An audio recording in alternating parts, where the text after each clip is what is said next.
Welcome to this Wednesday's 3 Good Minutes. Some of the women in our church have continued meeting monthly to discuss Don Miguel Ruiz's book, The 4 Agreements. And as we go through the book, I want to share with our 3 Good Minutes community what we are learning together, a brief synopsis of each agreement, because all of us, women and men alike, can benefit from such teaching. Although the author draws upon Toltec wisdom, the spiritual knowledge contained within the book finds resonance in all of our world's religious traditions, and most certainly with Christianity. The second of the 4 agreements, which I'm talking about today, is don't take anything personally.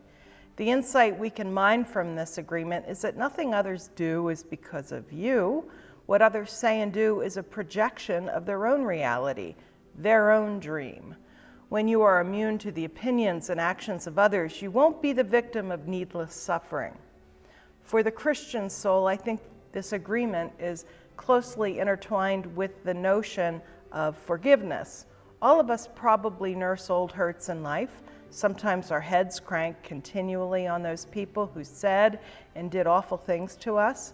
We rehearse their words and actions again and again in our heads, which can make it difficult to function, let alone sleep.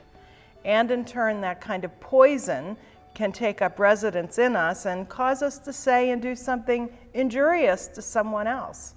And thus the poison gets spread and the world continues to be a cold and unhappy place.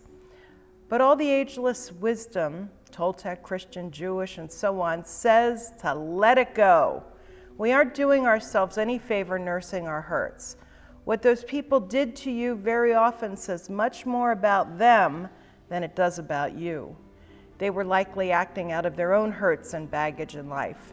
Sometimes when we try to look for what's behind someone's action, we understand more deeply. We see it isn't about ourselves at all, and thus we don't have to receive personally someone's attacks. Consider this story. A waitress took care of a regular customer for nearly 5 years. She served this elderly man breakfast daily, and he was really grumpy and often cross with her. She easily could have received his irritability personally and wondered what she was doing to earn his apparent ire. One day, though, he left her a $1,000 tip in cash for his $7 breakfast.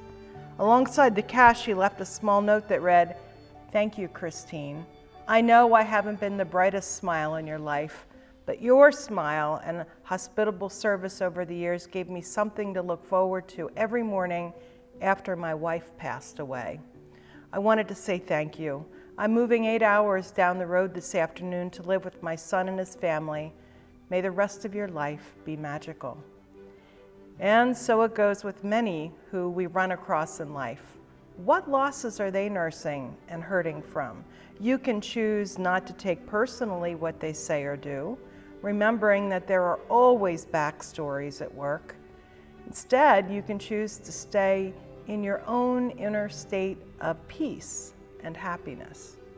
May it indeed be so. Amen.